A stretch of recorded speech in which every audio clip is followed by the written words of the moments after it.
Joining us once again today is Ian Easton, Senior Director of the Project 2049 Institute. Ian, it's great to have you back on.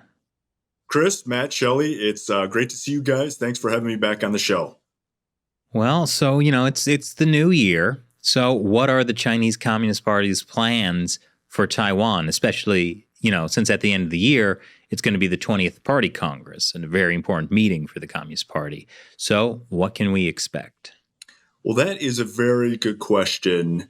I guess there's three possible scenarios for the year ahead. One is that we see the Chinese Communist Party continue the pattern of behavior that we've seen in recent years, where they steadily increase tensions year on year. And so we could see that again this year, where they start to do things that are even more coercive than what we saw last year. And of course, last year was a pretty intense year in the Taiwan Strait area. So that could continue, that pattern of coercion. But to your question, the 20th Party Congress is coming this fall. And so there is a possibility, I don't think it's likely, but there is a possibility that Xi Jinping and his comrades in the political bureau, in the standing committee, might decide to focus more on other issues, especially internal issues, domestic political issues, and that they actually turn the heat down a little bit on Taiwan. That is possible, that they downplay their intentions for Taiwan. And of course, there's a third scenario that is there's a significant uptick in tensions this year, and that they do things that are really extraordinary and really provocative. So, last year there were periods of time where analysts thought that the People's Liberation Army might make a move on some of Taiwan's outer islands. That is still something that's possible. And of course, there's always the possibility for an accident or miscalculation or surprise attack. I know, taking over Taiwan is central to the party's idea of national rejuvenation. Do you think, Xi Jinping at the party Congress wants to be essentially declared leader for life? Do you think in order to do that, he will feel like he has to take Taiwan? No, I think he's already in a position to be a dictator for life. I think he's already done a lot of extraordinary things, a lot of very troubling things in the last 10 years to set himself up to become a leader for life of the People's Republic of China. He's already engaged in sweeping purges across the board. He's engaged in some very, very authoritarian dictatorial behavior, and I think he's already set himself up for that. I don't think he would need to do anything else, frankly, to justify the continuation of his leadership. The problem, though, I think for Taiwan is that Xi Jinping and, frankly, the broader party apparatus around him are very, very hawkish, and they are very prone to take risk. That's a pattern of behavior that we've seen in the past 10 years. And so that does not bode well for the future. Well, personally, I feel a bit relieved to hear you say that because, all of our merchandise is geared towards Xi Jinping as leader of the Communist Party. If he were replaced, we'd be in trouble. Go to ChinaUncensored.tv/merchandise to look at our great. I was not thinking that's where you're going to go with that. That's why I'm 2 steps ahead of you. Yeah, ahead. That's what's happening. Well, so I think one thing that often gets lost in the conversation about China's military intentions towards Taiwan is, we look at like the record number of jets flying into Taiwan's air defense zone. But what gets lost is just how much effort the Communist Party is putting into its military buildup globally, getting strategic ports, investing in critical infrastructure. What do you think these sort of more global actions and ambitions, how does that tie into Taiwan? Well, that's a fantastic question. And it's true. The Chinese Communist He Party said, I has asked the fantastic question, not you, Sheldon.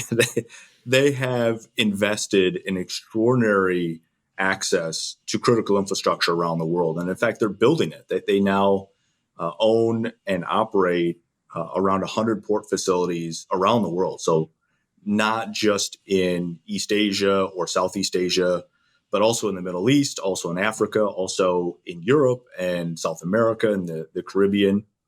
And so they are everywhere. And they've done this under the veneer of pure commercial and economic activity. But once you peel that back just a little bit, it becomes clear that they actually have militarized many of these projects and that they intend to militarize many more in the future.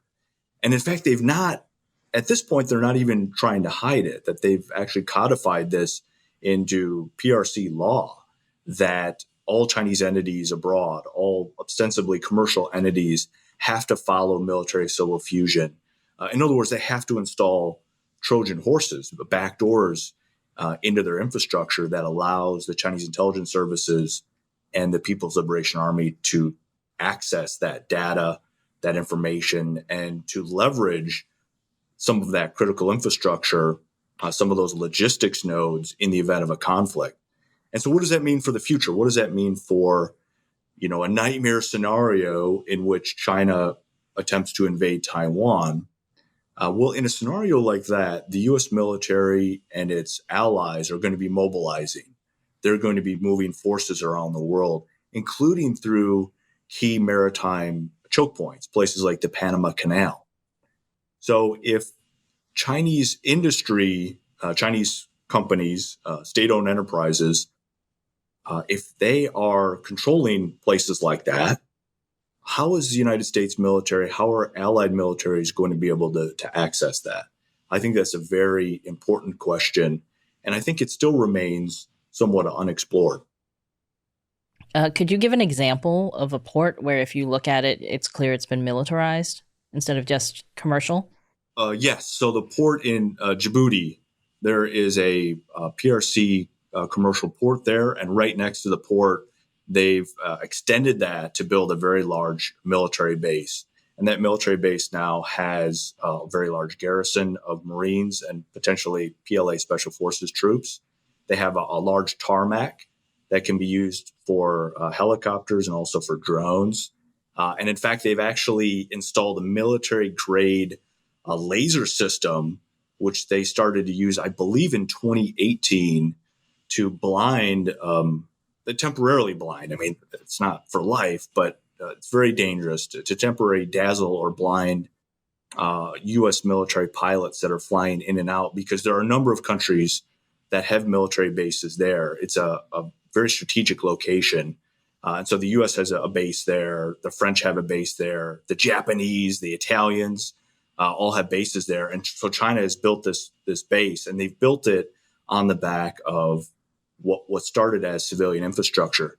This has actually also happened in Argentina, out in the Patagonian desert, where they started construction, I believe, in 2013. And it was supposed to be a pure science project. It was cooperation between China's space program and Argentina's space program. But very quickly, by, I believe, 2015, it became clear that this was going to be a PLA space base. And it was going to be PLA only, that Argentina was not welcome to have staff there on the compound. It's a compound that's surrounded by high razor wire fences, and local government, including from Buenos Aires, can't even access it without being invited first and escorted around by Chinese military personnel. And so that's another example of a facility. Now, that's not a port facility. That is a space facility that they've actually militarized under the veneer of what initially appeared to be, in that case, a science project. And so that's another area where they'll go in and they will talk about development and cooperation, and countries will sign on to it thinking that they're going to get, economic benefits or scientific benefits or technological benefits or whatever it may be, and then ultimately see their own sovereign soil, in a sense, taken away from them and exploited by the Chinese military. Well, I know the U.S. is particularly concerned right now of a port in equatorial Guinea that China seems to be interested in doing the same thing, to making it a deep water port with potential military applications, which would essentially give the Chinese Communist Party the ability to project power into the Atlantic Ocean, which would be a pretty big shift in balance of power. That's right. That was a very interesting story that came out in December. And it's interesting because of the location. And it's also interesting because it's indicative of a much broader trend. I mean, the Chinese government has tried to secure an airbase in Greenland, of all places. They tried to secure an airbase in the Azores, also in the Atlantic. They've made a move on a port in, I believe, in UAE, the United Arab Emirates, on the Persian Gulf. And they're starting to do that around the world, where they actually already operate these logistical hubs. You know, the Chinese government operates a port in Australia. They operate 4 major container ports in Mexico. They're in Greece, Greece's largest container port, 2 or 3 of Europe's largest container ports. On the surface, those are all commercial operations, and they have been commercial operations. I think what's concerning for the Department of Defense and the national security community more broadly in our country and in other democracies is that pattern where the PLA starts to come in and those facilities start to be militarized. And so you think ultimately this is a way for the Chinese Communist Party to interfere with the United States' ability to project military power into Asia, into the defense of Taiwan?